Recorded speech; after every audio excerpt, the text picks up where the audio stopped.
नमस्कार विद्यार्थी मित्रांनो. पोलीस भरतीचे ग्राउंड मार्क कमी आले. पेपर झाले, त्यामध्येही मार्क कमी आले. माझं ह्या भरतीत सिलेक्शन होत नाही. ह्या भरतीतून मी बाहेर गेलो. आता माझं काही राहिलं नाही. मी एवढं मेहनत घेतली होती. आता मी ह्या पृथ्वीवरती राहणं माझ्यासाठी जड लागत आहे. आता मी माझं काहीतरी बरं वाईट करतो आणि माझा विषय संपवतो. कारण की मी कुचकामी आहे. माझ्याकडून होणारच नाही. मित्रांनो, असा विचार तुमच्याही डोक्यात येत असेल, तर हा विचार दूर करा आणि आपल्या आई-वडिलांसाठी, आपल्या स्वतःसाठी एक भरती तुमचं आयुष्य ठरवू शकत नाही. 100% आपण त्यासाठी प्रयत्न केला होता. आपण घरच्यांना आशा लावली होती, मी भरती होईल, मी संघर्ष करतोय. ठीक आहे, 1-2 मार्कावरून हुलकावणी भेटली तुम्हाला, तर निराश होऊ नका आणि टोकाचं पाऊल उचलून स्वतःचं जीवन संपवू नका. मित्रांनो, एक असाच माझे मित्र सहकारी सोबत आहेत. त्यांनी त्यांच्या गावातला प्रसंग सांगितला. तुमच्यापर्यंतही ते आलं असेल. मागच्या भरतीत तो मुलगा 1-2 मार्कांनी राहिला. ह्या भरतीतही त्याचा रिझल्ट गेला. तर त्यांनी स्वतःचा जीवन संपवलं आणि सोबत त्यांनी तयारी केलेली होती. तो बोलला खूप चिकाटीने एकदम म्हणजे त्यांनी प्रॉपर मेहनत घेतली होती. पण काय असतं 1% नशीब असतं मित्रांनो आणि जर साथ दिली नाही, तर होऊ शकतं अशा गोष्टी. पण त्यावरती हा इलाज नाही. मित्रांनो, आपण जर पोलीस होऊ शकलो नाही किंवा ह्या भरतीत भरती झालो नाही, तर आपण ह्या जगात काहीच करणार नाही असा याचा अर्थ होत नाही. जग खूप मोठं आहे. खूप संधी आहेत. ठीक आहे.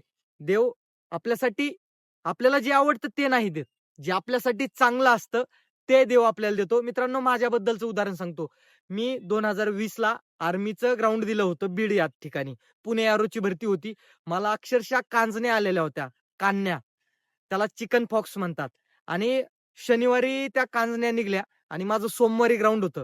मला अगोदर वाटलं काहीतरी फोड आलेत आणि ताप येतो. नंतर मी हॉस्पिटलला गेलो. डॉक्टर बोलले, "हे कांण्या आल्यात तुम्हाला."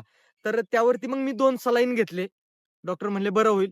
त्या अवस्थेत मी जाऊन ग्राउंड दिलं. आर्मीचं 300 मुलं ॲट अ टाईम सोडलेले. त्यामध्ये पहिले 10 ते 15 मुलं पकडतात. अशा ग्राउंडमध्ये मी तिथं ग्राउंड मारलं. अंगाला कांण्या असताना. त्यानंतर मित्रांनो माझं मेडिकल झालं आणि काही कारणास्तव मी त्यातून मला एक पॉइंट भेटला आणि तो फिट नाही झालो मी. मला एवढं वाईट वाटलं आणि मी नंतर रिमेडिकलला पाठवलं पुण्याला. त्यानंतरून तिथं पण मी अनफिट झालो. नंतरून घरी येताना मी अक्षरशः पूर्ण बसमध्ये रडत होतो. मला खूप वाईट वाटलं यार मी एवढं कष्ट केलंय. मी एवढं प्रामाणिकपणे दिलंय. मला कान्या होत्या एवढं दुःखात मी ते टॉपचं मारलंय आणि माझ्यासोबत असं का झालं? पण मित्रांनो त्यावेळेस मी माझ्या मनाला सांगितलं, "यार जे होतं ते चांगल्यासाठी होतं आणि जे ठीक आहे, त्याच्यापेक्षा काहीतरी चांगलं किंवा वेगळं काहीतरी आपल्या नशिबात असेल. आपण प्रयत्न करूयात." पण मी तिथं हार मानली नाही आणि माझ्या आई-वडिलांनीही कधी मला बोलले नाही, की "तुझ्याकडून होत नाही, तू कशाला करतो आणि आम्ही एवढे दिवस तुला हे करतोय." नाही. घरच्यांनाही सांगणं आहे, मुलांकडून 1-2 मार्कांनी कॉम्पिटिशन खूप टफ आहे. जर रिझल्ट गेला तर त्यांना काही बोलू नका. त्यांना सांगा, "बाळा नेक्स्ट टाईम होईल किंवा आपण दुसरं काहीतरी करू." पण स्वतःचं जीवन संपवणं हा त्याच्यावरचा पर्याय नाही मित्रांनो. जेव्हा त्या मित्रांनी मला सांगितलं त्यांनी तसं केलं, तर तो अक्षरशः त्या मित्राच्या डोळ्यात पाणी होतं. माझं जे सहकारी आहेत, आम्ही सोबतच भरती झालेलो आहे. तर त्या मित्राच्या डोळ्यात पाणी होतं. तो मला बोलला, "100% एक व्हिडिओ तुला टाकायचा आहे याच्यावरती."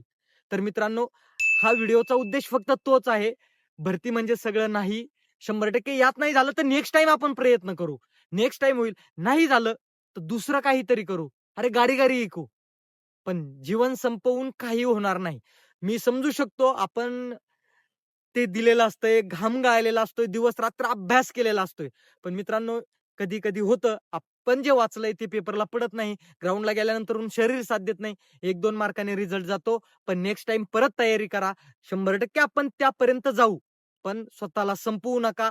आपण जर गेलो, तर आपल्या आई-वडिलांसाठी आपण जे स्वप्न दाखवलं ते तर पूर्ण केलंच नाही. आणि हे जर आपणच संपून गेलो, तर त्यांनी कुणाकडे बघायचं? हा विचार करा आणि पॉझिटिव्ह राहा. आपण भरती करणार आहेत. आपण गरिबाचे पोरं आहेत, शेतकऱ्याचे पोरं आहेत. अरे ठीक आहे, लाथ मारीन तिथं पाणी काढू. 1-2 मार्कांनी रिझल्ट गेला म्हणून संपवून आपल्याला चालणार नाही. ही गोष्ट सांगतोय आणि जर तुम्हाला म्हणजे असं लईच वाईट वाटलं, जो कोण जवळचा मित्र असेल त्याला बोला. नसेल तर मला तुम्ही कमेंटमध्ये बोला. 100% मित्रांनो मी पण तुम्हाला मोटिव्हेट करण्याचं काम करेल. पण स्वतःला संपवू नका आणि मित्रांनो चुकीचं काही करणार नाही अशी आशा करतो आणि जर तुमचे आणखीन कुठले प्रश्न असतील तर कमेंट करून नक्की विचारा. 100% तुम्हाला उत्तर देण्याचा प्रयत्न असेल. चला आजच्यासाठी इथेच थांबूयात. जय हिंद, जय महाराष्ट्र.